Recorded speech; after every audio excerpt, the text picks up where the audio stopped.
McGlynn is in. I repeat, McGlynn is in. Let the fun begin.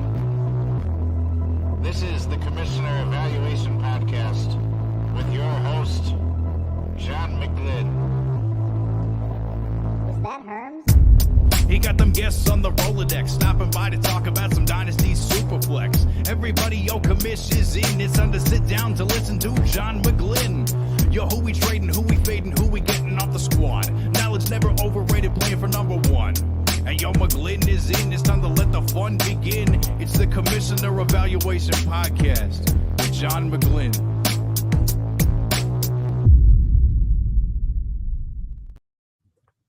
Yo, thanks for joining us on the Commissioner Evaluation Show. I'm John McGlynn. You can find me on X at John McGlynn 75. A couple weeks in the books now. We had hard to work 12-hour midnight shifts and then Thursday morning until Monday morning. So no beer, no food, just condensed replays for me. It kind of sucked. I got to watch last night's games, but that's it. But let's get to the good stuff. Let's talk about the improving the existing leagues and some Commish questions sent in by listeners. We'll breeze through some NFL news and rumors. Week 3 injuries, Week 4 waiver wire. We'll review some trades that went down to Mighty McGlynn home leagues. And then finally, we'll evaluate a team to see if it's a fix-me-upper or a tear-it-downer. JT, what is new and exciting since last week's show? Oh, I've been sick all week, but trying to fight through. Big Steelers win and Colts win this week kind of made me feel a lot better. So excited about where things are going. Snuck out a couple 1- and 2-point victories in fantasy football. So you always got to love when those go your way. You're 0-3 in our league, buddy. You and me are on the No, bottom I of the got barrel. beat at the last second. The last 2 weeks, I got beat at the end. Oh, it's been brutal. Dead last place. Dead last. Yeah, no, you're ahead of me in points because my team's absolutely terrible. So, yeah, I'm in complete rebuild mode. So it is what it is. But yeah, I get it. We got another McGlynn on the schedule tonight. McGlynn is in. Let the fun begin ×2. Pat, tell us about yourself, where they can find you on all platforms, and what you do in the fantasy football world that makes people want to follow you. Oh, I got to say first, I love the theme song. That's great. I might have to borrow some of that. That was a good intro there. I love the McGlynn is in. On Twitter, I'm at McSportsNY. Same thing on Instagram, although I don't really use it that much. It's pretty much anything. It's Twitter or X, whatever you want to call it these days. So far, like for fantasy football, I'm kind of just getting my feet wet in the industry. I do a lot of advice, not so much on Twitter, people I run into, people in the work, where I work and friends and relatives and all that. I'm slowly working my way into Twitter advice. I got to drop my defenses and learn not to get a thick skin, a thicker skin for working on Twitter there. But that's what, I like when it comes to like fantasy advice. I love, starter sits and rankings and just trying to get week to week rankings, taking a look at the matchups and trying to pick out like the hidden gems, not so much the, 75%, 60% rostered guys. I love digging out that guy on the waiver wire. And really, like, there's no better feeling than giving somebody a piece of advice and then they come back to you the next, after the games and they're like, hey man, thanks for that suggestion. This was awesome. Like I won my league, or I won this week because the QB you told me, or the tight end. So I love the game, and I love giving advice for it and just getting more people involved. Nothing better than recommending a Puka Nacua for people, and then the guy just goes off the first couple of weeks because you have a hunch, or you scouted that guy, or that's people you like. So yeah, it's a good feeling to help people out. It sure is, as far as that goes. What's the favorite thing you like to do in fantasy football? Like ranking, podcasting, writing? Like when you do stuff you do, like what is your favorite thing to do? When I don't get to do much writing as of right now, but when I was writing, like that was really fun because I'm sarcastic. I have a pretty decent sense of humor, so I like to put humor into the writing. I feel it makes it more enjoyable. I've been listening to a lot of podcasts, and I feel like once I can actually get a consistent schedule and set something up, I don't want to half-ass it. If I'm going to go in, I want to go in with both feet. So when I can get a schedule ready and get some time and get a consistent podcast going, I feel like I'm really going to have a good time with that. So I appreciate you letting me come on here and get some podcasting experience. JT, what's your favorite thing about all this stuff? You're on shows all over the place. You're doing stuff for 18. You're writing for people. You got your own show going. Your own, what do you love doing the most? When you're just like jumping on these podcasts or writing, or what do you like the most? Well, my background's in writing. That's kind of how I got into things. covered high school and college football, then covered the old Washington Redskins back in the day. I covered them for a bit. So writing's like my original thing. That's kind of where I'm the most comfortable. I've really gotten into the podcast thing lately. I like the interaction with other people, being able to kind of bounce ideas and back and forth. I do some solo shows on the Stew with JT Brew, but I always like it when I have someone else there to kind of chit chat with and bounce ideas off of and that type of thing. So yeah, right now I've got a full podcast schedule. I feel like I'm podcasting 2 to 3 times a day, like 3 or 4 days a week at this point, but this is my first full season doing it. So I'm still trying to find my way through like what is a good schedule, how to kind of line all this stuff up so I'm not doing it constantly. But I love the podcast and stuff, which started here with you. You let me on this show as a guest and then kind of sticking with me. I just love, being able to talk fantasy football and football in general. It's a good find, JT. Hopefully you stick around with me, man. You're stuck with me whether you like it or not, okay? All right, man, I got it. As long as you stick in the hockey league, we're good to go. All right, perfect. You believe me, you're not gonna be able to I'll be like a tick. You ain't gonna get rid of me in that league, man. You got me.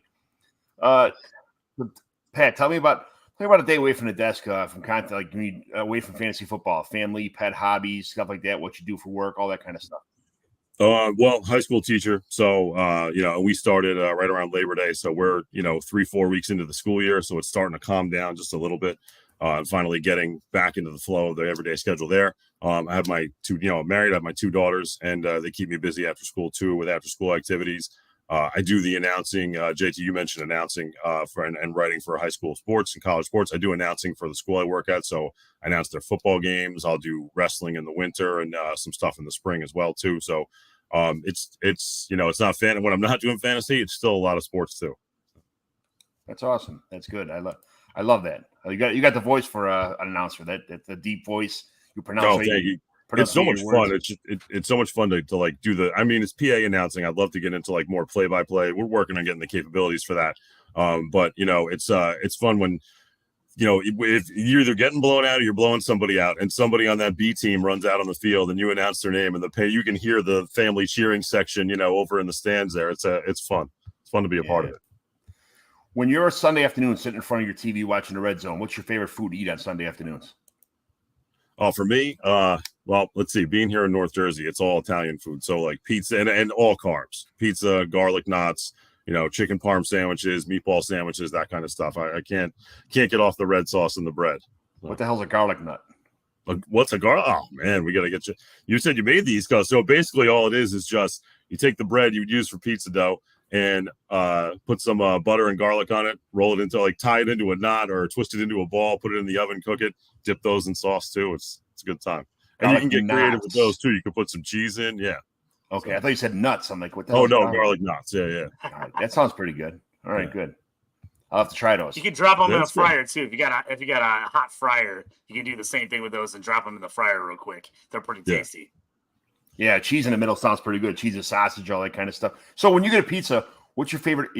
My favorite pizza is sausage, obviously cheese, sausage, green peppers, and Italian beef, because it tastes like I'm eating a big combo when I'm eating, with red sauce and mozzarella cheese and stuff on it. That's my favorite pizza to eat. What's your favorite pizza? I used to, back in my youth, I used to do the half meatball, half green pepper. I like green peppers on pizza. It tastes really good. But I'm a chicken parm pizza for me. It's tough to find anything better than that. I can get in barbecue chicken pizza, but right now my go-to is chicken parm pizza. JT, top 3 ingredients on a pizza. Go. Oh, for me, it's sausage, banana peppers, and either mushrooms or bacon. Bacon's good. Yeah. I'm the only fat bacon and onions a good combo too. I'm the only fat guy that doesn't like bacon. It's ridiculous. It's got to be super, super crispy for me to eat it. But all right, Commissioner crispy question. bacon. It's got to be crispy. It's got to be crispy. People get that bacon on that one. Yeah. People get that baconator. It's like sloppy, slimy bacon. That's disgusting. No, it is disgusting. So, Pat, how many lineup setting leagues are you in? I'm in 19 leagues. 18 of them are lineup setting. So I have one best ball dynasty. The others are all lineup setting leagues. So yeah, it's a Sunday morning is kind of a pain in the ass at 11 o'clock setting all these leagues. Yeah, I get it. Tuesday nights and Sunday mornings when those inactives start rolling in, especially the ones you didn't see coming. Oof, man, it's brutal.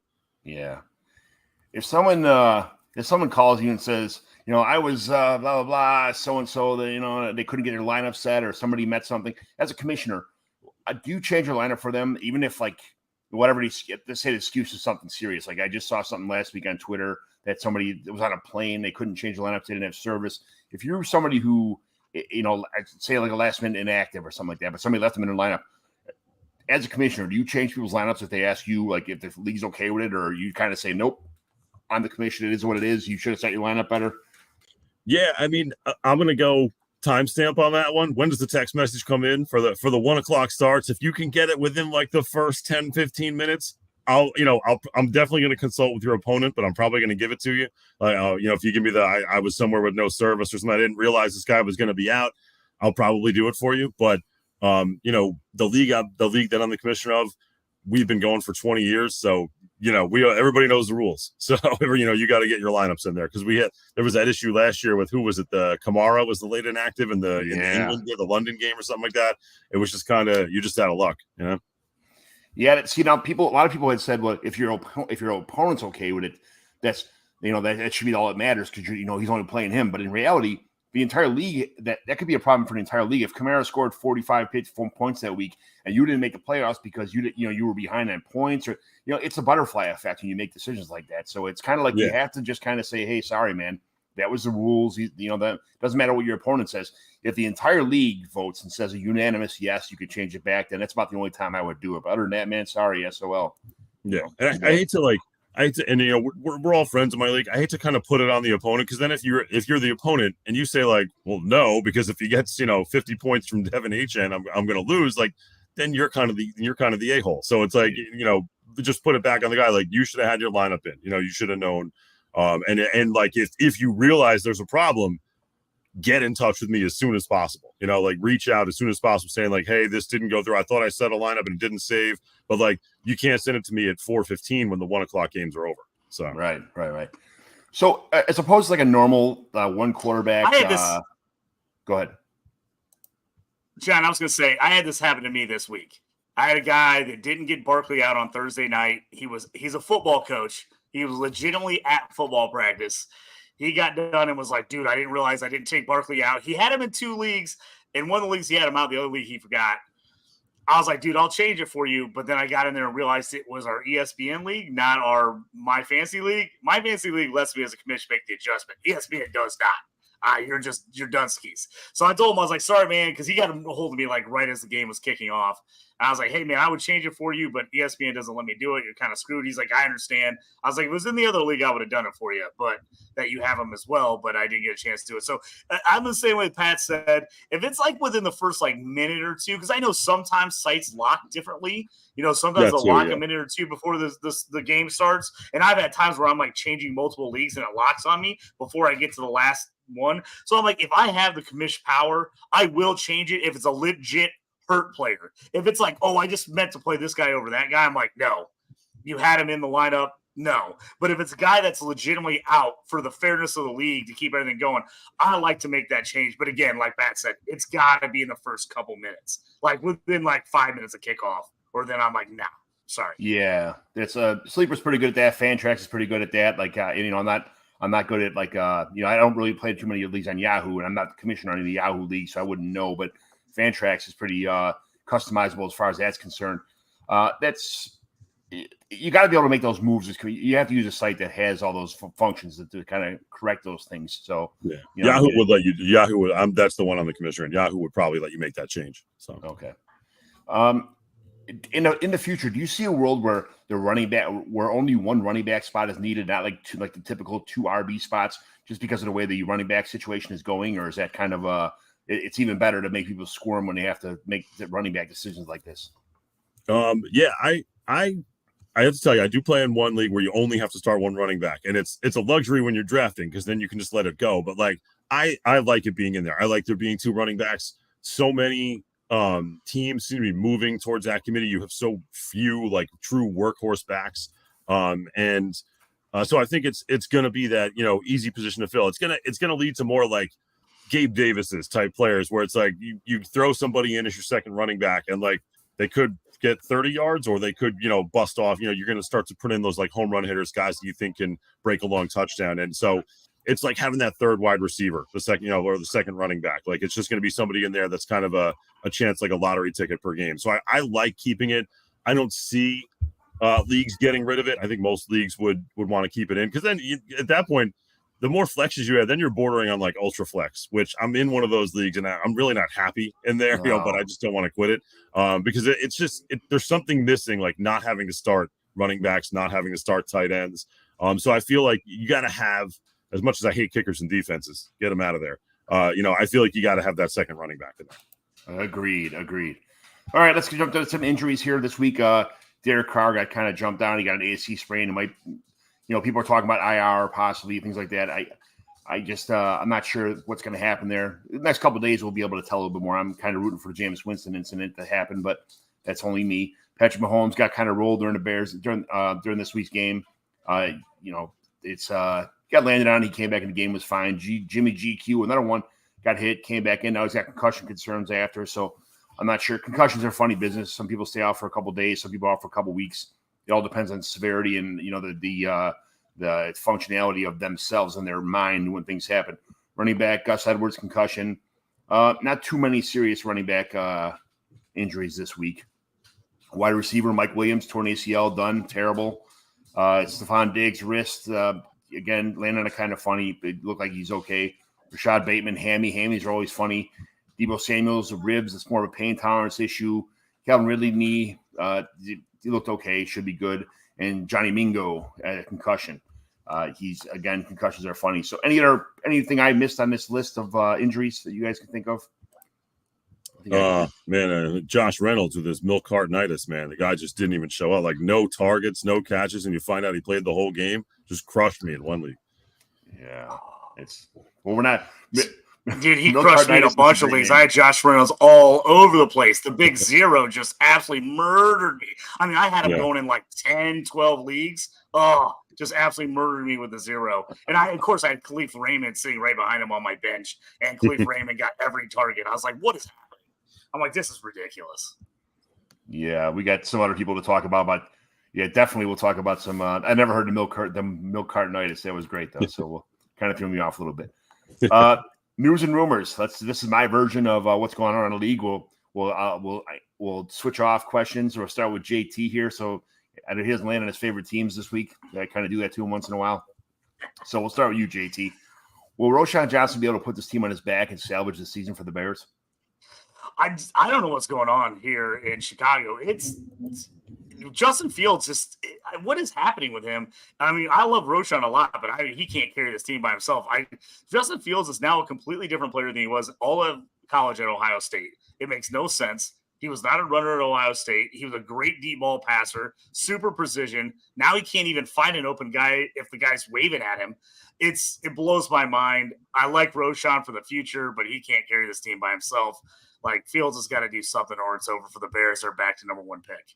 The Bears are like that submarine that they went to the bottom and it blew up. Like they put all the pieces on there, whatever that was called, I forgot. But it's just slowly getting lower and lower, and it's about to explode. This whole team is just flaming hot garbage right now. That's a bad situation. Yeah.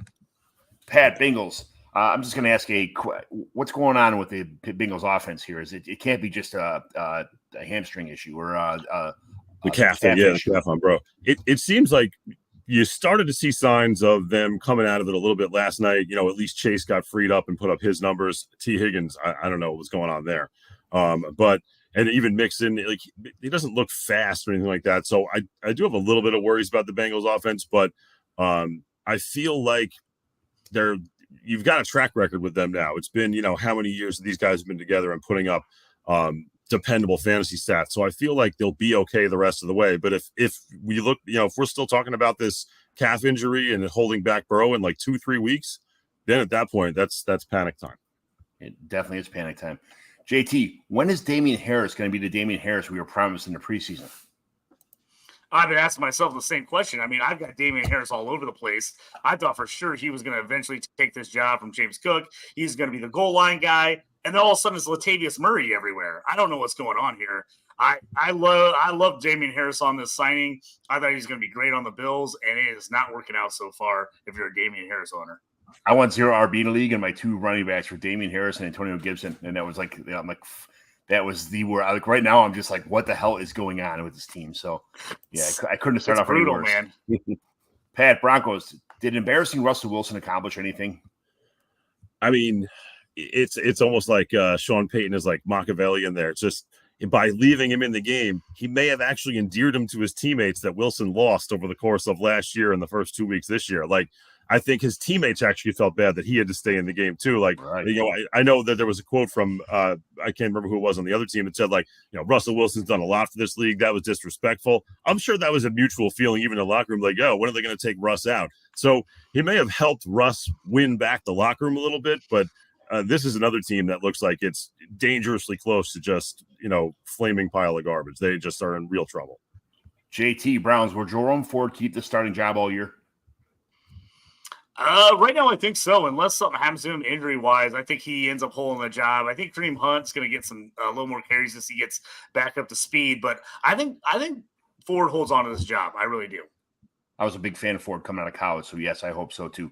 Pat, Buccaneers, is this the time that Baker turns back into a pumpkin, or was just the Eagles' defense that good? I think it was a little bit of column A, a little bit of column B. I don't think Baker's as bad as he looked last night, but I think if he's facing a bottom 16 defense, you'll see what you saw the first week's, a guy that can put up 250 and 2. If he's playing anybody in the top half of the league in defense, top 10, top 15, then it's going to be trouble for him. Yeah. JT, Cardinals. Did the Cardinals surprise the Cowboys, or are they actually good? Dude, I have to be honest. I was completely wrong on this team. I thought this team was the worst team in the league, bar none. I had them under 3 wins. I was like, I don't even think they can get to 3. Man, they have played great. I was like, why are you signing Josh Jacobs? Give Clayton Tune the job. I can't even answer a Cardinals question because I'm so wrong on everything that's been Cardinals this year. Yes. James Conner looking great, which is helping a few of my fantasy teams. But beyond that, I do not even know what to make of this Cardinals team. They should not be very good. I don't know if it's people just underestimating them or if they are just like so tired of the BS, everyone talking about how terrible they are, that they're just playing out of their mind. But my thing is, how long can they keep it up? I lost like 4 parlays on this Cowboys game. Like 4, like legit. I hit every game but that game. And I thought that was the give me pick of the game. Yeah, I didn't even take the spread. And one of them I took money line, like minus 700 on the money line. Still freaking missed it. Pat, Chargers. Can Quentin Johnson take advantage of this new opportunity with Mike Evans being out of the picture now? It reminds me of who was it, Palmer last year, where you got the injury, you wanted to see if he could step up and take advantage, and it just didn't seem like he really seized it. Quentin Johnson, this is his time. I mean, what did he have last game? 3-4 targets in a game where Williams goes down. So if he's got the opportunity, from everything I've heard from camp and everything you've seen so far on the field, I don't know if he's going to be able to step up and do it, but this is certainly the chance to go out. Like other rookies have taken the opportunity and seized the opportunity when they get it. I don't know if Quentin Johnson's going to do it. I just don't see, it doesn't look like Herbert has as much faith in him as you would hope at this point. Yeah, right. JT, Chiefs, is T Swizzle going to be a big distraction for this team? T Swizzle is Taylor Swift, by the way. I didn't know that till yesterday. The Chiefs are the Chiefs, man. They've been in the Super Bowl. They've won. There's distractions everywhere on this team. If anybody's used to distractions, it's the Chiefs. I don't think this affects them at all. Kelsey, I think, loves it. I think he feeds off the distraction. Everybody get into it. So if there's any team built to deal with this kind of mayhem, I think it's the Chiefs. Yeah. Pat, Colts, just keep Zach Moss and trade JT. Yeah, I was going to say, if the Chiefs can survive Jackson Mahomes, they can deal with Taylor Swift. I think I'm going on this one. Like, I have Zach Moss in a couple leagues. I'm keeping Zach Moss. I don't see this getting repaired. I think, JT stays on the pup list, or they keep him out, or he's going to get dealt. I just don't see him ever playing another snap for the Colts. Don't see it happening. I can see that. JT, Eagles, if you had an A.J. Brown and Devonta Smith on the same team, would you trade one of them or just keep playing seesaws weekly? I keep them both, man. This is real life. We don't have to have them both go off every week. You just got to have at least one of them go off so you win. So I'm keeping them. There's no way I'm moving any of these guys if I'm the Eagles. You got to keep as many weapons there for Jalen Hurts as you can. Yeah. Pat, Falcons. They're passing a little better right now, but what's the story with the Falcons offense? I don't understand what's going on with that offense. There seems to be a disconnect between the GM and the coach. Ritter throws 38 pass attempts, almost 40 pass attempts in that game on Sunday. And Drake London got 6 targets, 6 targets in the entire game. He should be getting like the Keenan Allen treatment. You drafted this guy really high in the first round.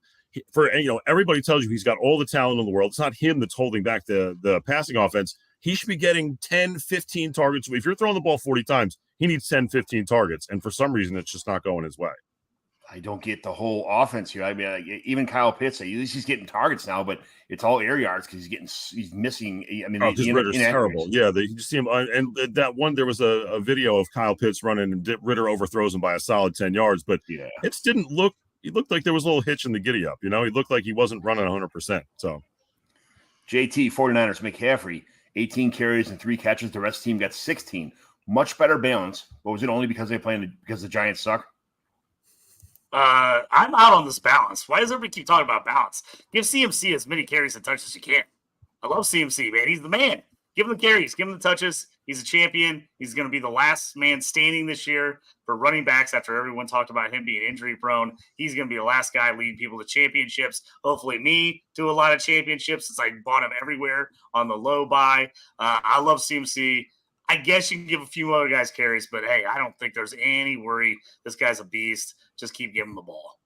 We discussed this last week, JT, where he's supposed to go all the way to February, so you can't wear him out right now. So I'm not a big – I know fantasy-wise, yes, we want him to get as many points as possible in the first 16, 17 weeks, but, He's an athletic freak. He's a beast. He's going to make it. I'm telling you. He's going to make it. He's going to make it all year. I love when he gets up and under his best shit talks everybody when he gets tackled. It's hilarious when I see him getting everybody's face on the way up on back to the huddle. Pat, Giants, if Darren Waller is getting the most targets and not doing much, what else can they do?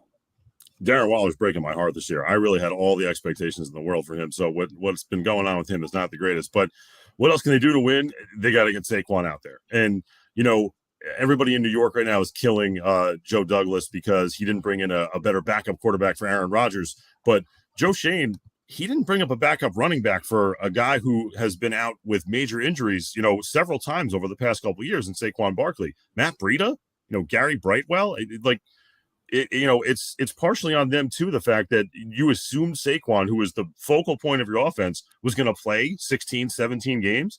And, history just doesn't show that he's able to do that anymore. So not having a better backup system, is hurting them, and they really need him to play. They need to get him on the field.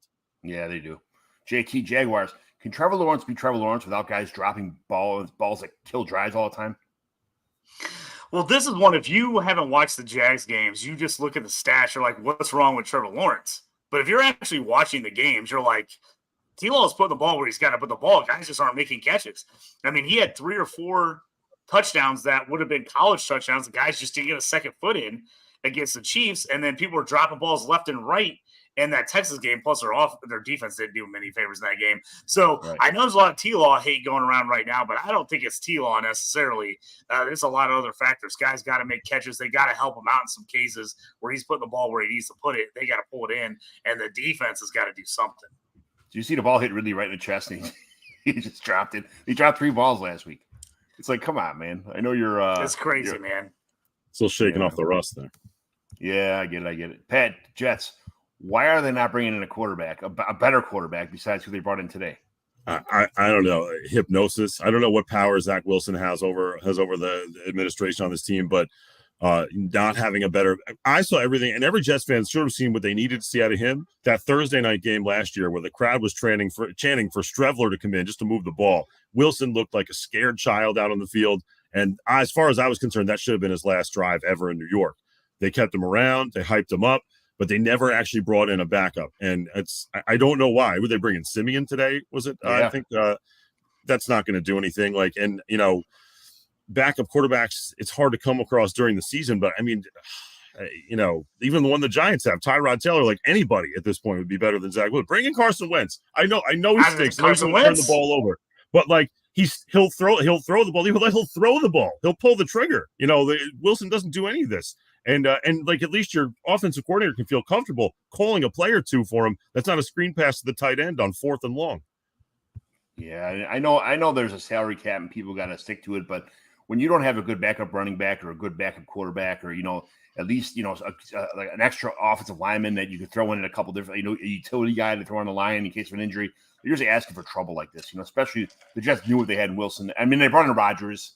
It is what it is. They were assuming that Rodgers was going to play the entire season and Zach Wilson was going to just be a backup. But yeah, man, I mean, there were the doubts about him too, because he's a 40-year-old quarterback with no offensive line. So yeah, it was there. The writing was on the wall. The writing was on the wall. JT Lions, is this team ever going to use Jameson Williams when he comes back? Is this team even going to use Jameson Williams? They seem like. I think they'll work him in. I don't think he's going to get the type of target share that people are hoping for. I don't think he's going to come in and all of a sudden they start peppering him with targets. I think they'll use him on deep routes and stuff, but I mean, Sam Laporta's looking good. Obviously, right. St. Brown, they're hitting with a ton of plays. They got a lot of players. I think they're going to spread it around. I think he'll be decent. I think he'll be a long, deep shot threat, but I can't see him getting more than 3 to 4 targets per game when he comes back. Also, John, I do want to let you know, we did skip the Cowboys. Oh, shit. All right. Let's see. I'm pretty sure it was me, and it was a question about Dak. Oh, what's going on with Dak is pretty much – that's probably why I skipped it. It was not important. I don't even – yeah.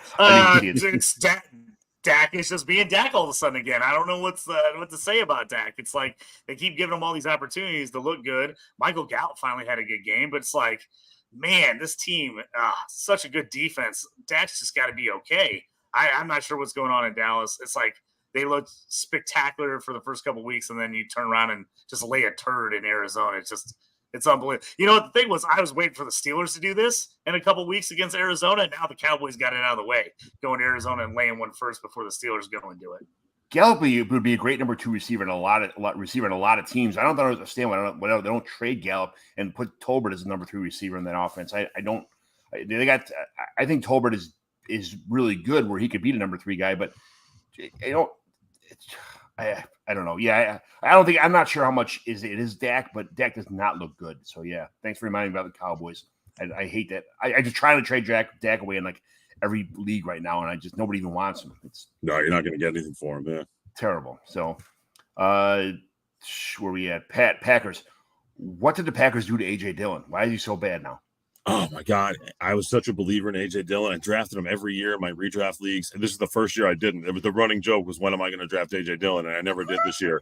I don't know. Maybe they just kept him in the stable too long. And now the burst is gone, but he does. He looks like a completely different player. And I was always hoping they were going to use him as like a Jerome Bettis type role, where you bring him in like the late third, fourth quarter to close games out. As the weather gets colder, his touches increase. And, because you don't want to try and tackle a guy like that when it's 0 degrees out and minus 15 wind chill. So, but I don't know. I whether it's not enough usage, not the right usage, he's just not the same player he was a couple of years ago. No, he's not. JT, Panthers, how long should they roll with Andy Dalton even when Bryce Young comes back? I mean, Andy Dalton needs to be on any team. The Jets should have signed Andy Dalton. I mean, jeez, let's look for a guy to just throw the ball around and be a mess and to thorn in everyone's side. Now, you got to get Bryce Young back in as soon as you can get him in for the Panthers. I don't know where Andy Dalton comes up with this magic ever so often where it's like, he's not any good anymore. And then he'll put together a game. You look at the stat line, you're like, Andy Dalton? Dang, he kind of looked good. And then you're like, oh, wait, it's still Andy Dalton. So now he had a good game, but I'm not on Andy Dalton. Put Bryce Young in as soon as he gets back. He seems to do this everywhere he goes for like a week or two, and then whatever, I don't know. And then he always gives you hope, yes. And then he just crushes it. Yes, 100%. Pat, Patriots, is Zeke going to continue being a serious problem for Ramondre's fantasy value going forward? I was taking a look at the running lock today, and as much as I wanted to come on and say like, no, yeah, it was Zeke's never going to be an issue. They seem to like him. His splits on his carries were like, I think 7 in the first half, 9 in the second half, so it's not like it was all fourth quarter when they knew they had the game locked up. I do think that this week was kind of an exception because the Patriots knew that Wilson wasn't going to do anything. They knew the Jets couldn't score on them, so they were just trying to run and grind it out. But it looks like Zeke's, 60-40, where, Ramondre is going to get 60%, Zeke 40%. He's not going away. And if he's, and if he still has a couple weeks left of youth in him, the Patriots are going to use him. I'm just in a trade. I sent JT a trade right before this. It was Ramondre and Dak couple other guys. I'm trying to get Bijan out of this situation, but there's a couple other guys added in there, nobody really important, but it's. I like the effort, but I don't think you're going to be able to get it done. It's a nice idea, but I don't think it's going to come through. Yeah, JT Raiders. What does Michael Mayer have to do to get more than one target a game? I'm actually a little shocked that they're using him so little. I mean, granted, Devontae Adams and Jacoby Myers are just getting every look from Jimmy G. I mean, he's going back to those guys every freaking play. But I'm really surprised that Mayer has been used so little. I think that's going to turn as we get deeper in the season. Some of these rookie guys get a little bit more of their head on straight, and they kind of know what's going on. I think he's actually going to get more looks, but I think it's just going to take till about second half of the season before it really starts to happen. Yeah, I traded Rashad White away a couple days ago to get Michael Mayer in a dynasty league just because I don't trust Rashad White. I got Brandon Cooks thrown in also as my second. It was Rashad White and Brandon Cooks Rashad White for Cooks and Michael Mayer, and I'm thinking that's going to turn out a little bit long term better for me than him. So we'll see. Pat, Rams. When does Zach Ertz come into this picture? Zach Evans, I'm sorry. Zach Evans, yeah. I think at the rate that running backs are dropping, you got to figure he's going to get in there at some point. The Rams playing good to start the year is nice. They did lose the game to the Bengals. They did lose the game the week before, so we'll see how long it goes. But I would assume Evans is probably going to end up seeing the field, midway through the season, just like you want to see what you have. And Kyron Williams, inefficient already last night. And like I said, it looks like guys can't take the beating. There's running backs dropping left and right. So you'd have to assume that at some point the Rams are going to have to kick the tires on them and see what they got, or else they wasted the draft pick. Especially for a bigger back like that. They got a bunch of small guys in this team now. You need someone to come in there and pound the rock. Yeah. I get it. JT Ravens, can Lamar win without any good running backs? The question is, can Lamar win in real life? Probably not. Can Lamar absolutely crush it for your fantasy team with no running backs? Absolutely. They finally started running the ball with him this last week. I loved it. Colts won, which is good for me. But Lamar looked awesome. 100 yards rushing, 2 touchdowns. I'll take that every week. I'll take a Ravens loss and Lamar scoring like a running back every week. So I think his fantasy value goes up, but I think in real life it hurts the Ravens for sure if they can't figure out somebody to help them out in that backfield. It's not always a feel-good story when the Colts win, okay, buddy? Not for everyone, all right?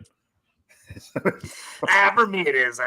People could smack talk me on the X, but yes, it's a good win for me. I mean, we weren't going to let me get the Colts question, so I had to stick one in there somewhere. I get it. Pat, you get the Saints question. Are they ever going to lose another game in the future of this franchise with Jameis Winston as barking out signals for this team now? Yeah, I've been waiting for the Jameis Winston era for this team. I'm a Saints fan, so I love everybody loves the backup quarterback. But in all honesty, you mentioned Derek Carr and the possibility of going on IR. They said it's not a season ending, and it could, but at the same time, it's week to week, so you never know how it's going to go. If you look at the next 4 games, they got the Bucks, home for the Bucks, at the Pats, at the Texans, and home for the Jaguars, and then they hit the bye. If Jameis comes in, he can put that team at 2-2 in that record. They can definitely go on the road and beat the Texans, especially with Kamara coming back now off the suspension. If he's got anything left, that he can burn it all this season.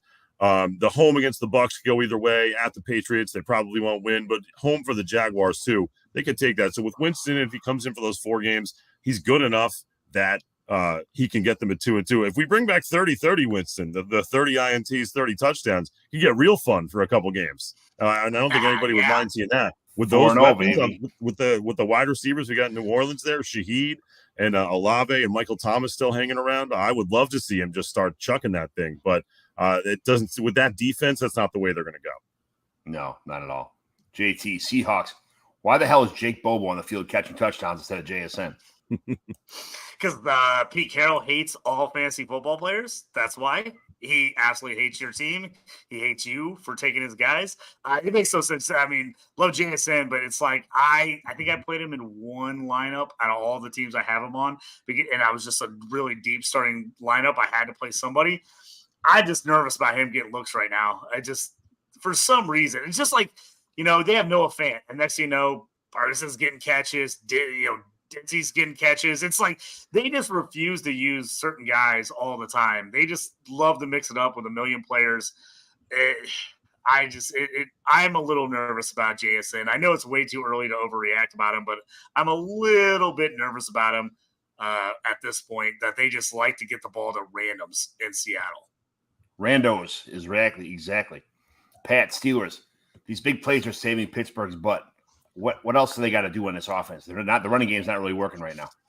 No, you hope that everyone talks about the numbers on the deep stats on Kenny Pickett at the end of last year, the last 6 games, and that he looked good going into camp.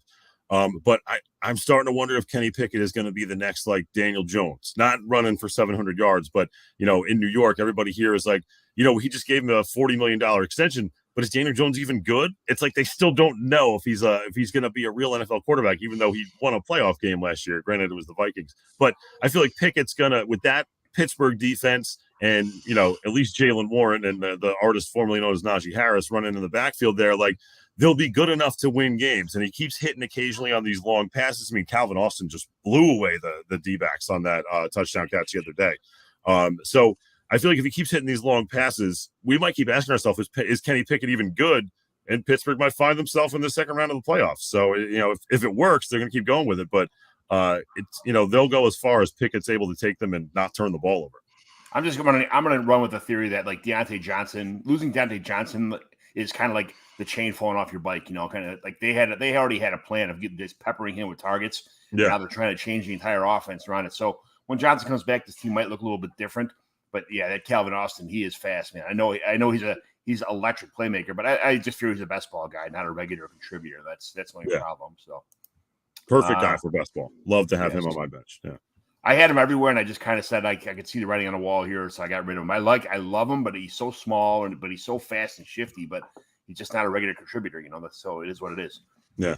JT Texans, is Stroud going to be? Stroud is going to be a quarterback at his peak, or what? I said it coming into the season. He was my guy. He was my QB1 in this class. I loved him all the way through. I like AR on the Colts. I think Bryce Young's solid, but I thought CJ Stroud was the guy in this class. And he already is coming out looking really good. He looks better than I thought he would this early, and he's making this Texas team at least competitive. I mean, this is another team that most people had as a bottom 5 team in the league, and he's playing really solid. I mean, he talked up Tank Dell. We all kind of okay, sure, you can talk the team into drafting Tank Dell in the 3rd round, but Tank Dell's great.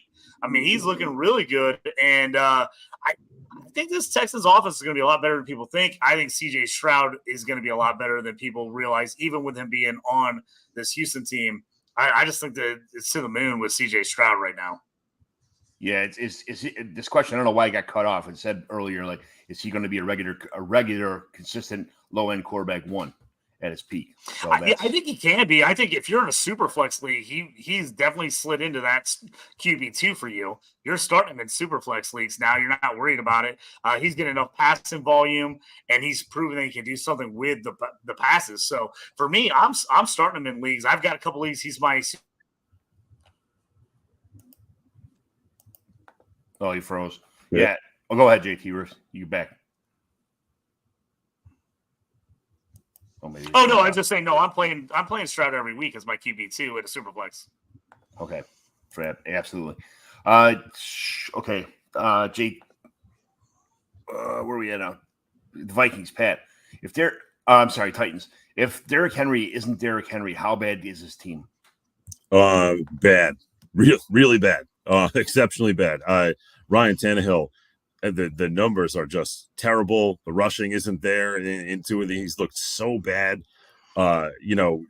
Hopkins, Burks, everybody's down. The offense just looks like it's in a complete shambles. And I know that if you go back, Henry still has yet to play the Colts. He has yet to play the Texans. And if you look back at what he did to those 2 teams last year, he feasted on them. So it could still be coming. But man, if the early warning signs are there and Derrick Henry is not Derrick Henry, this is a team that could be looking at a top 3 pick in the draft this year. When some people pick them to be a dark horse, winner of the division, the wheels could come completely off the bus, and they could just be one of the worst than Arizona, worse than Carolina looks at times, worse than Chicago looks at times. Yeah, with bringing a new receiver in the offseason, I kind of figured this offense is going to pick up a little bit. I'm a Tannehill fan, especially with the play action, but they just can't get anything going right now. So no, and I know they have issues on the line, like it seems, all 32 teams do, but it's so bad. Yeah. JT, Vikings, how much is Cam Akers going to help?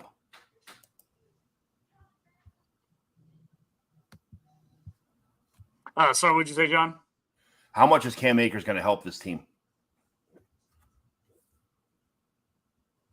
I'm not a Cam Akers guy. I don't think he really helps that much.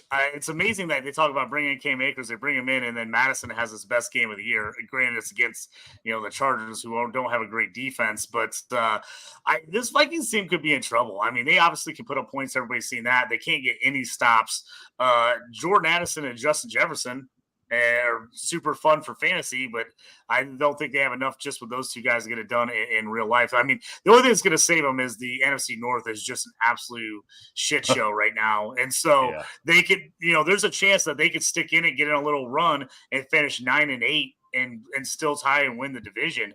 Because I don't think anyone's pulling away here in the North, but the defense has to be a lot better. If you drafted Jordan Addison, you're a Jordan Addison guy. You're loving what you're seeing so far out of him. I honestly don't think Cam Akers makes that big of a difference here. Obviously, the Rams wanted to get rid of him for a long time. They finally did. Is he an upgrade over Madison? I don't think so. I think it's a lateral move. I think it's two of the same player almost. Yeah, I get it. Exactly. Pat, Washington football team. What the heck happened to Sam Howell? Oh, that was brutal to watch. I'm a Sam Howell fan. I was rooting for him. I thought he got kind of shafted in the draft last year, and then I was great to see him get a chance with Washington with those receivers. But he should not play next week. That should be a Jacoby Brissett. That should be here's the clipboard, young man. You got to watch it. You got to watch a game or two on the sidelines here, because that type of game, it happens twice in a row. That's bad habits that's hard to get rid of. You start to develop permanent bad habits. He was fading away, throwing off the back foot. Like, it's just the passing, it was like Brett Favre at his worst, where he thinks he can just throw through people. I don't know what Hal was doing on some of those passes last week, but it got to the point where I can't believe that he was allowed to stay in the game as long as he did. It looked like he didn't know how to play quarterback in the NFL. Yeah. All right. That's our news. I was going to say, I'm a Howell guy, too, with Pat here. It just blew me away how bad he played. I'm hoping D'Enemy gets in there. They watch that film for 2 hours straight, just over and over, and he shows, you can't do this stuff anymore, and he fixes it, because that was the worst I've seen Sam Howell play. Now, granted, the defense was good, but he made it 10 times worse. Hopefully, puts it behind him and gets back on track, because I'm a big Howell guy, but it was as bad as it gets, like Pat said.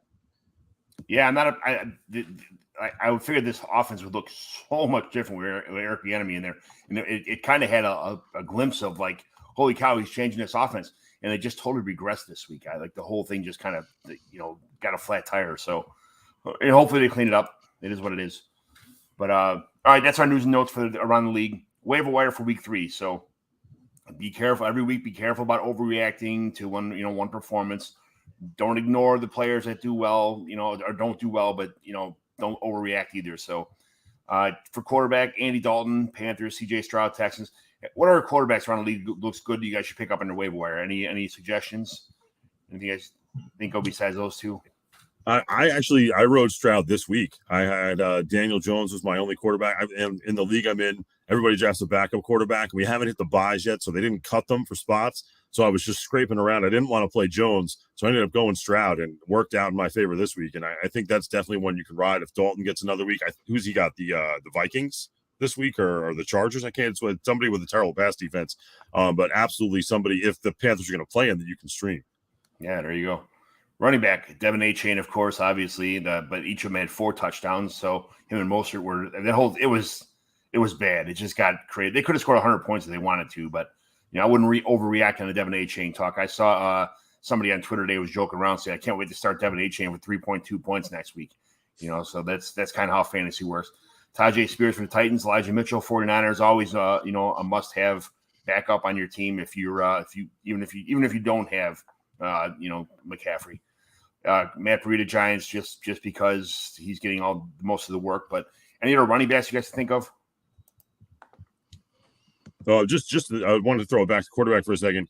If Hal does get benched, I would consider Jacoby Brissett. That's somebody that I would consider, just to keep an eye on that Washington situation. If if Hal rolls an ankle this week or something like that in practice and can't play next, and has to sit, Brissett's a guy I would definitely go after. Running backs, if I know we just bashed him, but if Cam Akers is on your waiver wire, not a bad idea to pick him up in case the fumbles actually start counting for Madison. Yeah, volume is. Volume is if you get it, you got to go with. So people could fall forward 16 times, and get you some fantasy points. So if somebody's getting that many touches on an offense, and the guy in front of him gets hurt, it is what it is. So, wide receiver Tank Dell, Marvin Mims, Adam Thielen, Josh Palmer, Quentin Johnson, Josh Downs. A lot of receivers. They're kind of a dime a dozen every week. These are going to interchange all the time depending on who's a good game. But anybody else you think of here that I didn't add to this list? Well, I went after a lot of Josh Palmer in deeper leagues, 12, 14, 16-team leagues, where I've got Herbert or, I'm trying to get that stack there or get something else. I don't love Josh Palmer. I've never been a huge Josh Palmer guy. He's going to get another shot with a Mike Williams injury. I'm taking him in deeper leagues if I can get him. If I'm in a 10-team league, I really probably don't want to start Josh Palmer. I maybe would pick him up as a backup. I think Marvin Mims is a great pickup. He's a guy seeing uptick. We're only a couple weeks in. He's already he's looking electric. Got the kick return for a touchdown. So if Mims is out there for you on your lineups, I definitely say grab Mims. Tank Dell is going to be someone that everybody's on, especially in any kind of dynasty. Adam Thielen for me is he had a monster game. The vet thrown to the vet. Do I think that's going to happen when Bryce Young comes back? Probably not. But if for some reason Josh Downs is out there, I do like Josh Downs for the Colts. So far, Pierce hasn't kind of worked into the deep guy that everybody wanted him to be. They just haven't used him deep. And Josh Downs has looked pretty solid so far. I think he's just going to see an uptick as kind of that underneath guy that he's going to get a lot of targets. So Josh Downs is the guy I'm picking up. If I didn't already have him, which I do in almost every dynasty, he's actually in some redraft leagues. I'm willing to go out there and get him as a backup wide receiver, especially as these bye weeks come up. He might be a decent guy to pick up and play. I know we're talking about a different Pierce, but running back wise, Dameon Pierce, the whole offensive line's been in shambles since the season started. I think now when they start getting players back, you might see a different Dameon Pierce going forward. So if you can buy low on Dameon Pierce right now, not that he's my favorite running back in the world, but he can do a lot better with actually a healthy offensive line when they do come back. So especially if teams have to start respecting Stroud. If they're going to have to start actually playing the fact that this guy's going to throw for close to 300 a game, you can't just stack the box against Pierce anymore.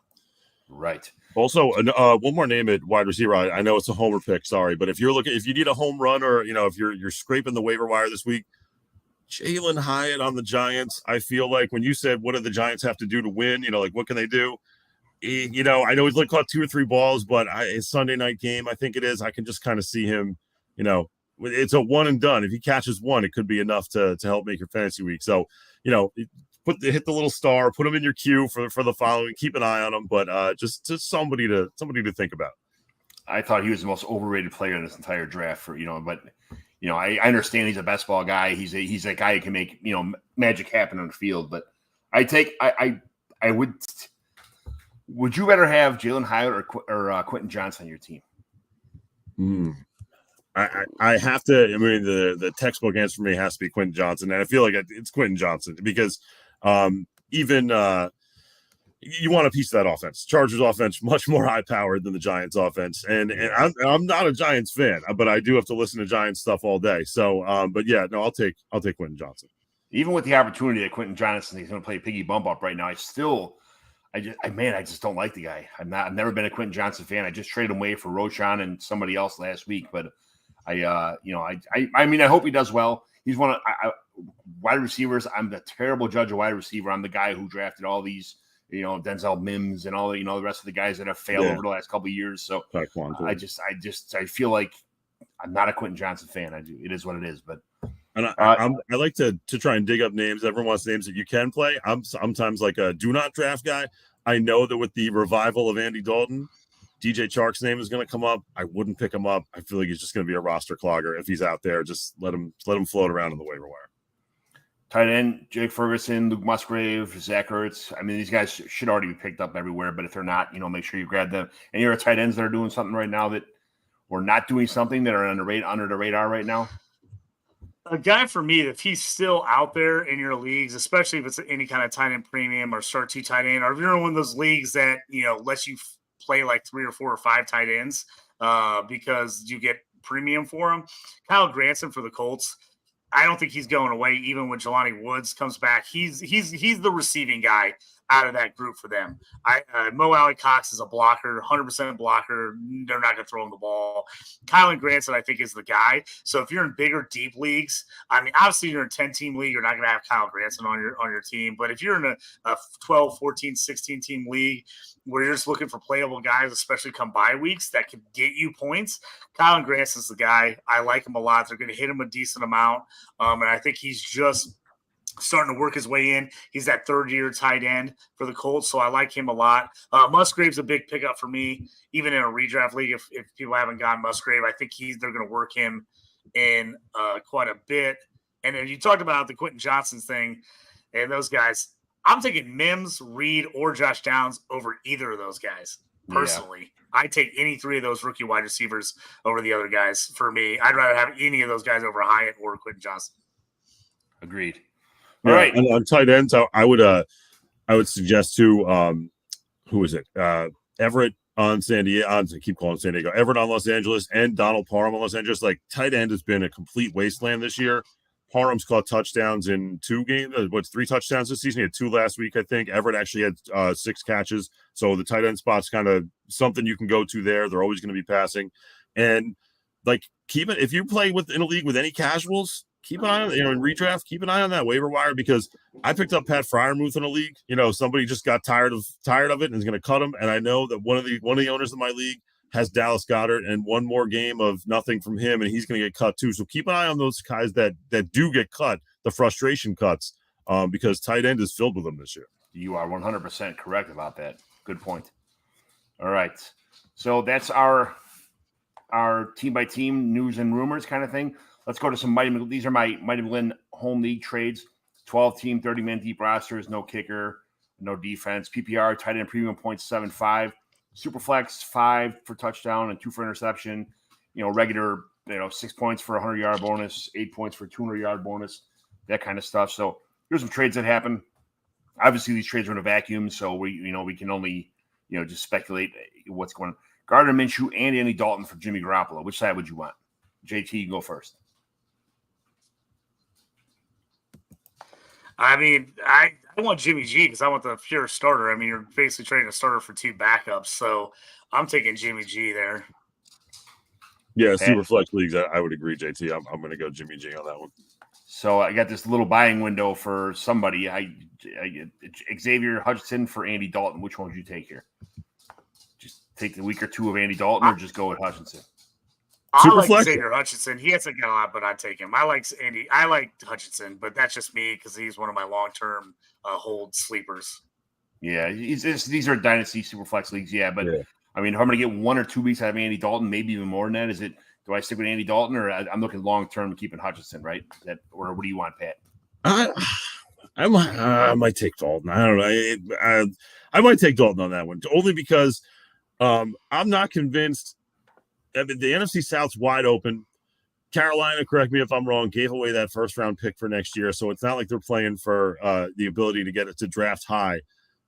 Andy Dalton, if they're winning, if Andy Dalton has them in a position to win, and Bryce Young looked a little raw when he was in there, I was watching the game against the Saints. Maybe they leave him. Maybe they leave him in for more than 1 or 2 games until he turns back into Andy Dalton. It's kind of like Ryan Fitzpatrick. Looks good for a couple games, then inevitably that 6 interception game is coming. But maybe let Andy Dalton ride until the magic is gone. So I'll take Dalton on that one. Mid-24 first or Javonte Williams? Which one do you want? And mid-24 first. Pat, you can go first. Oh, okay. Mid-24 first. I'm gonna take. you know what? The 24 draft is pretty good. I'm going to take the mid 24 first. I'm going to look towards the future on that one. I'm not even if Javonte looks, which he looks good this year, but he's never going to be like a 20 touch guy. So I'll take the mid 24 first. JT I'm taking the first. I traded him for the first this last year for a mid 24 first and got Jordan Addison for it and was super pumped. Sky Moore, Chicago, 24 first and second, which are both mid for Alvin Kamara, Jamal Williams, Marquise Brown, and Elijah Mitchell. Kind of a big trade going on there. Sky Moore, Chig, 24 first and second, mid for Kamara, Jamal Williams, Marquise Brown, and Elijah Mitchell. Elijah Mitchell could be a goal minus something that happens to CMC, but the rest of these guys, I don't know. What do you think? You said. I guess if you're in win. No, go ahead, JT. Go ahead. Right.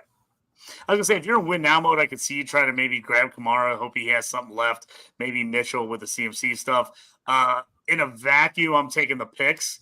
And if I'm rebuild, I'm 100% taking the picks. I still might like that side anyway because I don't love the rest of those guys. To be honest with you, I'm probably taking the Sky Moore Chig first and second. Is probably what I'm doing because right now might be the time to sell those guys. If you don't do it now, I don't know if you'll ever be able to sell Kamara and Jamal Williams or any of those guys for anything close to a first or second after they come back. Yeah, you kind of sold me. I was thinking about saying, like even if you're win now, you obviously say I'll take Kamara and Marquise Brown and hope for the best with Elijah Mitchell, but the value of that first and second there, and even Sky Moore, if he has his hit and miss weeks, I'm probably going to take the side with the picks. Yeah, I think Chig's a little underrated right now too, because he's not really producing. But I'm probably on the pick side there too. Brandon Cooks and Michael Mayer for Rashad White. This is my trade I was talking about earlier. Which side do you want? Pat, you can go first. I'm not just doing this because you invited me on the show. I'm going to go with the Michael Mayer side. I was not a Rashad White guy. I unloaded, while his value was at its most in the offseason, I kind of unloaded him in any leagues that I had because I was not a believer. I thought it was all Tom Brady manufactured dump offs to him. So, I'm going to take the hope that, especially in a tight end premium, that Michael Mayer becomes something more than he's been for the first 3 weeks. I'm kind of pissed because I sent a trade, and this was a rebuttal for a trade offer I sent. And I was kind of happy to see Michael Mayer, and I'm like, I didn't think I was going to get a tight end, good tight end, a tight end premium. But then I look back, I'm like, shit, man. I think I undersold. I think could have got a lot more for Rashad White, especially after that big week he had last week. This is a recent trade. So, JT, what do you think? I agree 100% with Pat said. I'm not a White guy. I would rather have – I think you could have got more. I think you could have just with the running back landscape the way it is. But I'd rather have Mayer and Cooks long term. I'm not a White believer. I'm just not. Yeah, who knows? Maybe you bought low on Cooks. Maybe instead of saying I got more, who knows? Cooks turns it around and becomes that wide receiver 2, wide receiver 24, 36 somewhere by the end of the season.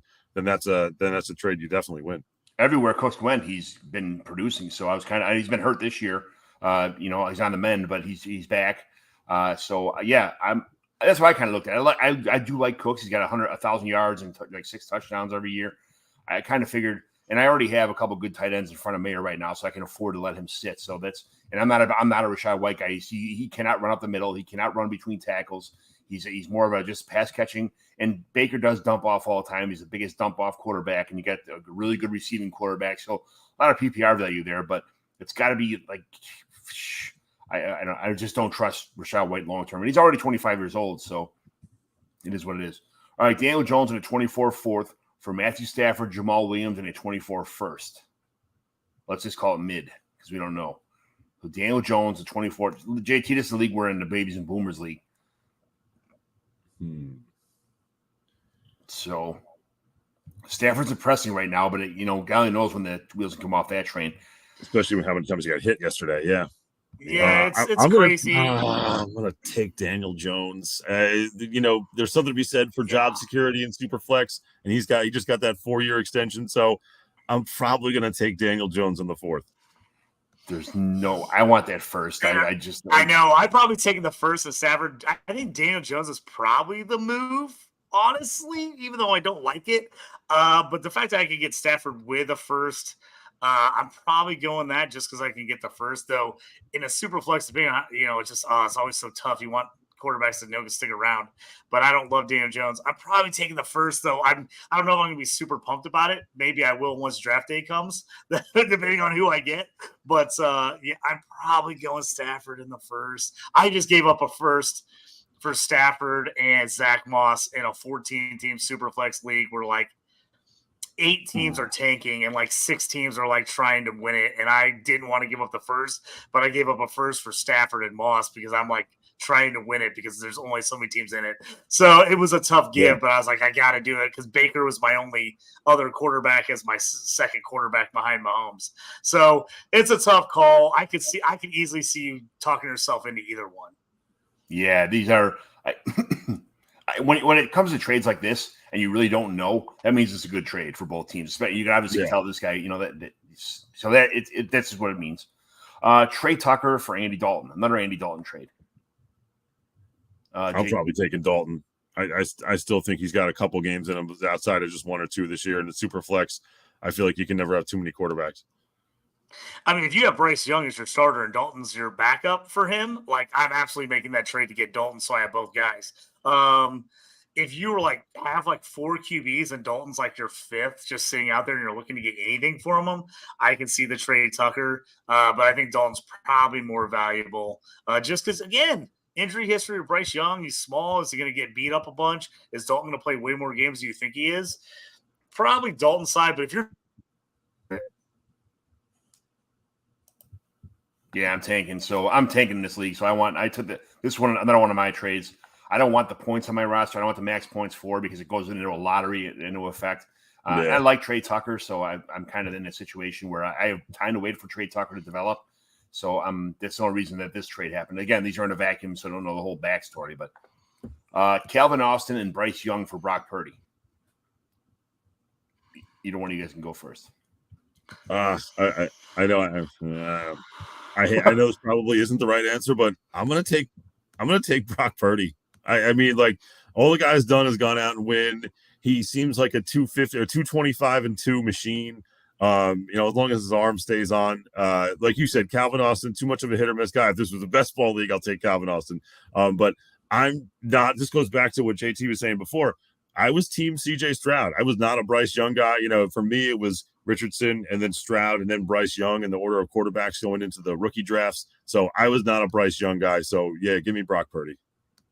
JT. It seems so hard, a guy who just went number 1 overall, that you're talking about basically a straight up trade for Brock Purdy, who went last. But it's but Purdy's on. He's on such a better offense. Yeah. If he holds that job, me and John, me and you were team Darnold. So we thought Darnold should have won this job. But if Purdy holds the job, I mean, he's on a much better offense. He's going to have a better chance to produce than Bryce Young. So that's the tough thing for me. But, man, it hurts so bad not to say the 1-1 and take the guy the overall first pick. It hurts so bad not to say it. I don't know if I can make the trade personally. 1-1 for Mr. Irrelevant. That's this is what a web we weave. The NFL is ridiculous. Yeah. For me, it was harder to make the choice for the Daniel Jones Stafford in the first pick. And for me, that one was usually like Brock Purdy. I wasn't even much of a hesitation for me on that one. Again, like you said earlier in some questions, because of the offense, such a powerful offense. Dumping off to McCaffrey, dumping off to everybody on that team is just it just makes any quarterback can look good on that team. I feel. His job's so easy. Yeah. All right. So. We got one more section here, team evaluations. Every week we've evaluated Mighty McGlynn home league team, decide if it's a simple remodel or a full-scale rebuild. There are 12 teams, 30-man rosters, no kicker, no defense. Super flex, 5 touchdown interception. It's this is I got the wrong scoring system on here. This one, it's a full PPR for running backs and wide receivers and a 1.75 for tight ends. What are the biggest needs of this team? When you look at this team, what direction are you going and why? This is year 4 of the league. I feel like this team is dead center in the league. They're not winning, they're not losing, and being in the center is a terrible place to be. This team has all of its draft picks because he doesn't trade anybody. It's Joe Castleman's team. Who are you trading if you're rebuilding? Who are you keeping if you're going to try and contend? What are you trading for? Are you trading for picks?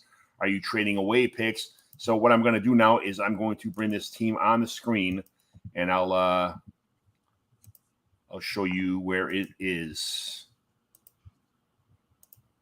So this team has Kirk Cousins at quarterback, Gus Edwards and Brian Robinson, not Bijan, Brian Robinson.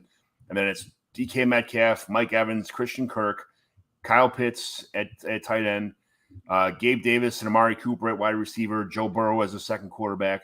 So the quarterback situation is pretty good. Desmond Ridder, Brock Purdy, Tyrod Taylor, yes, Saquon, Chase Edmonds, Justice Hill, Elijah Mitchell, Dwayne McBride, Zach Charbonnet, Xavier Hutchinson, Tyler Boyd, Curtis Samuel, Paris Campbell, Rondell Moore, Dwayne Eskridge, D. Eskridge, Treylon Burks, Velus Jones, Josh Downs, Hunter Henry, and Zach Kuntz are the bottom, the last tight ends here. So if you're on a team like this and you have a lot of good players but not great players, it's just kind of a sandwich of a lot of decent players.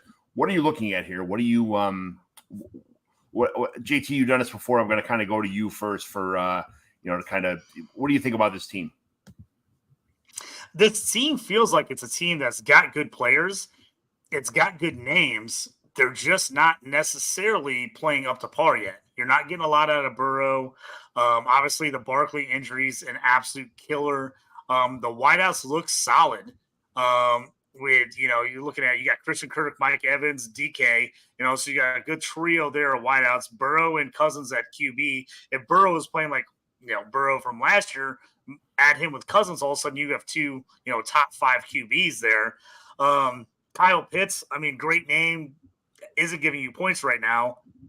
Mark Cooper's been super solid. Gabe Davis has not been. You got Purdy as your QB3, which is nice.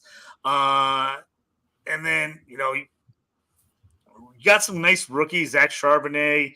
You got Treylon Burks as a second-year guy, so you got like him there. I like Josh Downs as a rookie. You got Hunter Henry as your other tight end. So this team, I don't think this team is that far off. They're a pretty solid team compared to what everybody else is doing. Like you said, they seem like a middle road team. It seems like a team if they were healthy and guys were playing at their max of what you would expect out of them, this team would be competing. But just right now, with the Burrow and Pitts not being good, just really kind of struggling, and with Barkley out, that all of a sudden really hurts this team. So I'm not sure I'm in a total sell window here, being like, oh, this team's awful, I'm never going to get it back.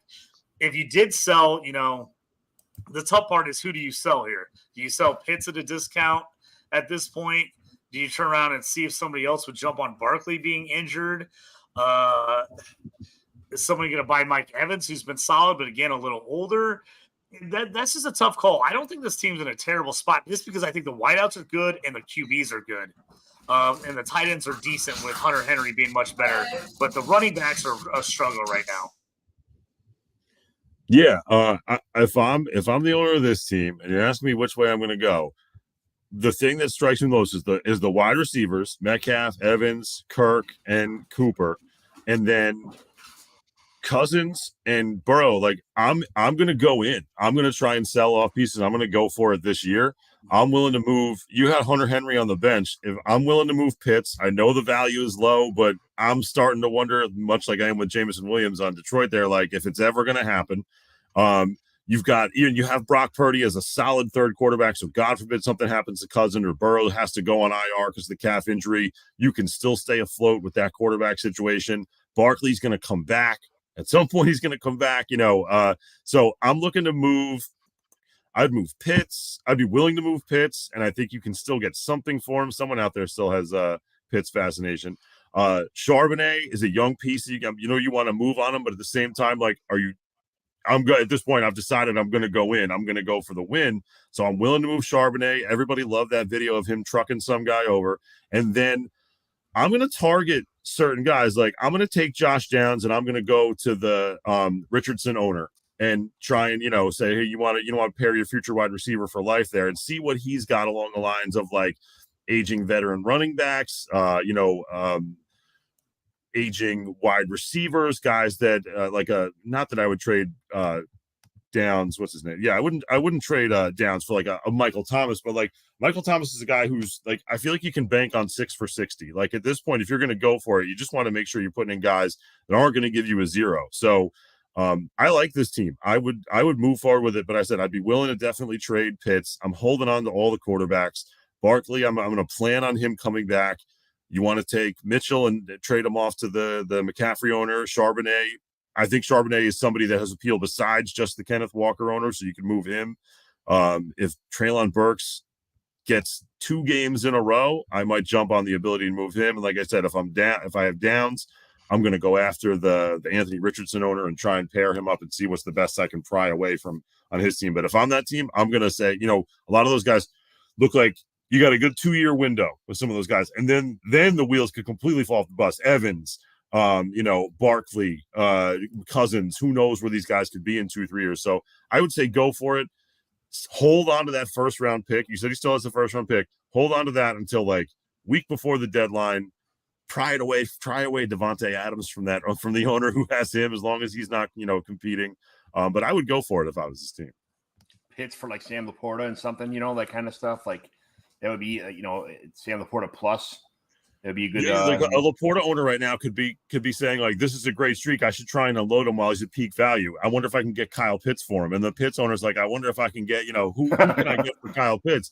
And that's a trade that's funny you mentioned that I've had in my head because I have Pitts in 1 or 2 leagues, and I was like, let me look up the Laporta guy and see. I was like, because I'm buying into Laporta. So 100%, if you can get him, I'm ready to move on from Pitts. Very good, very good. I like Pat's idea of like maybe try to see if you can trade off Elijah Mitchell for like a third and then turn around and trade that third for like a Michael Thomas. See if you can get somebody that's a little more playable on a week-to-week basis. So I kind of like that idea too. Michael Thomas's owner is dying to get rid of him. I'll tell you right now, in fantasy, nobody wants him. But as long as he stays healthy, he's going to get you 10 to 15 points a week. I just got a second for Elijah Mitchell from a team that's probably mid a couple weeks ago when I started breaking apart my team. It was pretty nice. I was super impressed by that. But JT, I know you got somewhere to be in like a minute and a half. So you want to see yourself out? Just kind of tell everybody can find you at what's going on. Where we're going to be at in like 3 minutes. Yeah, everybody check me out, JT Orange on the X, the host of the Stew with JT Brew. Check me out on Dynasty Pros football channel. I'm headed over there right now on the YouTube page. We're going to do our Tuesday night Devy show where we break down college football week 4 and talk about all the Devy guys we like coming up for the week. So check me out there on the Dynasty Pros YouTube channel. I got IDP stuff everywhere, so hit me up on that on DLF or on Fantrax. Fantrax, yeah. Check out my IDP article. Will be out tomorrow morning. So thanks a lot for having me on the show, John. Yes, Fantrax. We got our hockey league starting in Fantrax pretty soon. We got a couple football leagues in Fantrax. If you guys are not into Fantrax right now, check it out. They got a lot of customizable stuff. It's pretty up and coming as far as I'm concerned. They're doing a lot of nice stuff in that site. Pat, where can everybody find you at? Like I said, right now, pretty much just Twitter or X, @McSportsNY. I'm working on putting more content out there. Like I said, getting into the podcasting. I know it's a drop in the ocean when it comes to the fantasy industry. There's a million of people out there, but I guess get ready for 1,000,001. So yeah, there you go. Hey, man, you gotta put your hat in the ring if you want to. That's right. Beat a man, you got to beat the man. You got to get in there. John McGlynn. John says, if you're going to spend that much time doing it, you may as well go all in. So yeah, John McGlynn 75 on the X on the Des Bryant machine. So we'll see you guys later. Thanks for jumping on. You guys are much appreciated. I really appreciate it. Yeah, thanks. McGlynn is in. I repeat, McGlynn is in. Let the fun begin. This is the Commissioner Evaluation Podcast with your host, John McGlynn. Is that Herms? He got them guests on the Rolodex, stopping by to talk about some Dynasty Superflex. Everybody, Commish is in. It's time to sit down to listen to John McGlynn. Who we trading, who we fading, who we getting off the squad. Knowledge never overrated, playing for number 1. And McGlynn is in. It's time to let the fun begin. It's the Commissioner Evaluation Podcast with John McGlynn.